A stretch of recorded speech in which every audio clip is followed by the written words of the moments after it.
ক্ষমতার অহংকার দেখাবি না, টাকা পয়সার গরম দেখাবি না। 2 দিনের টাকার মালিক হয়ে ওর পা জমিনে লাগে না, এরকম টাকা আছে না নাই? লাম ইয়াকুন শাইআম মাযকুরা, তোর চেয়ে বড় ক্ষমতাশীল ছিল ফেরাউন। আল্লাহ ছাড় দিয়েছে, ছেড়ে দেয় নাই, ঠিক কি না? নমরুদরে ছাড় দিয়েছে, ছেড়ে দেয় নাই, ঠিক কি না? আবু জাহেলকে ছাড় দিয়েছে, ছেড়ে দেয় নাই, ঠিক কি না? এখনো যারা গাদ্দারি করে, ইসলামের বিপক্ষে কথা বলে, ইসলামকে জামিনের ভিতর গেড়ে দিতে চায়, দেখা যায় আল্লাহ ওদেরকে ছাড় দেয় কিন্তু ছেড়ে দেবে না। চিল্লায় কও ঠিক কি না? পৃথিবীতে কেউ তো স্থায়ী হয় না, হোক না সে ফেরাউন কিবা নমরুদ। কেউ ভাবে চিরদিন রয় না, কেউ ভাবে চিরকাল রয় না। কেউ থাকতে আসে নাই, এত বড় বড় দাপটওয়ালারা সব শেষ। এমনকি জায়নামাজের মধ্যে এখন কাবা ঘরের ছবি আছে না নাই? আছে না? কি মুসলমান আমরা, নিজের কাবারে নিজে লাথি মারি নামাজের আগে, মনের অজান্তে নিজের কাবাকে নিজে লাথি মারছি। এরকম জায়নামাজ ব্যবহার করা নিষেধ। চিল্লায় বলেন ঠিক কিনা? সাদা ফ্রেশ জায়নামাজ বাজারজাত করেন, আপনাদের সিদ্ধান্তই ওনাদের ব্যবসা বয়কট হয়ে যাবে। আপনারা যদি এখন থেকে মসজিদের মিনারা আর কাবা ঘরের যে প্রতিকৃতি বা ছবি, এরকম ছবি সম্বলিত জায়নামাজ কিনা বন্ধ করে দেন, এদের মার্কেট থাকবে? কথা বলেন।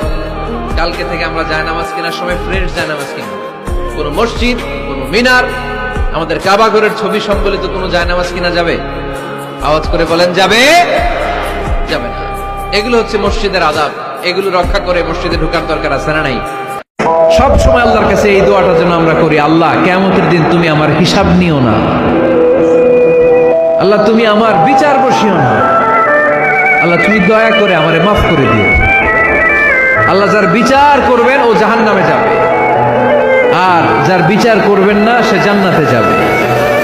আল্লাহ যদি বিচার করে আর পাই টু পাই হিসাব নেয়, নামাজ পড়লি না কেন, রোজা রাখলি না কেন, মিথ্যা বললি কেন, খাদ্যে ভেজাল দিলি কেন, মাছে ফরমালিন দিলি কেন, যৌতুক খাইলি কেন, ঘুষ খাইলি কেন, উল্টাপাল্টা করলি কেন, জিনা করলি কেন, একটার পর একটা প্রশ্ন বানে যদি সেই ভয়ঙ্কর দিনে আল্লাহ আমাদেরকে জর্জরিত করে, আমাদের কোনো উত্তর আছে?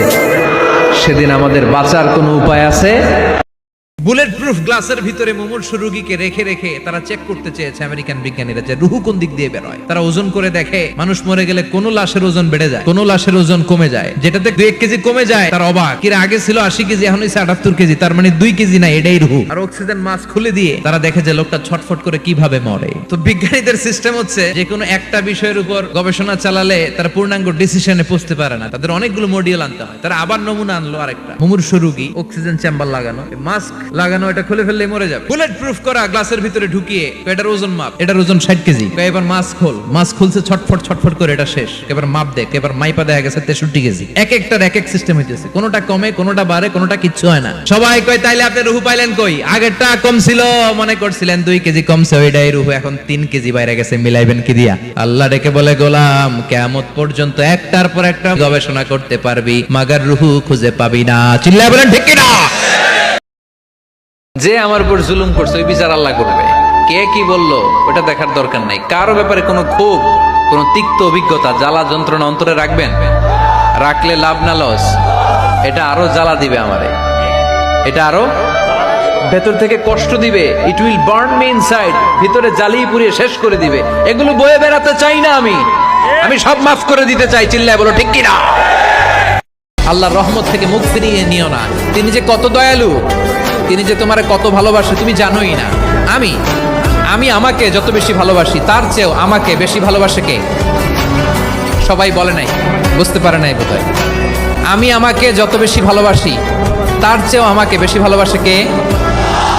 দুনিয়াতে একটু কষ্ট করে হালাল উপার্জন করে খেয়ে যা। আল কানাআতু মিনাল ইসলাম, অল্পে খেয়ে তুষ্ট থাকা আর আল্লাহ শুকরিয়া করা, এটার নামই ইসলাম। অল্প খাও, অল্প পড়ো, অল্প জমাও, অল্পের ভেতরে বরকত ঢুকাই দিছে কে? স্বামী স্ত্রীর সম্পর্কটা কেমন জানেন? স্বামী স্ত্রীর সম্পর্কটা হচ্ছে হাত আর চোখের মতো। হাত ব্যথা পেলে চোখ দিয়ে পানি ছড়ে, আবার চোখ দিয়ে পানি ঝরলে হাত সেই পানি মুছে দেয়, ঠিক কিনা? স্বামী আর স্ত্রীর সম্পর্কটা এরকম হবে, হাত আর চোখ। হাতে হাত কেটে গেলে চোখ দিয়ে পানি পড়ে, আবার চোখ দিয়ে পানি পড়লে হাত দিয়ে ওই পানি মুছে দেয়। সম্পর্কটা এরকম থাকার দরকার আছে না নাই?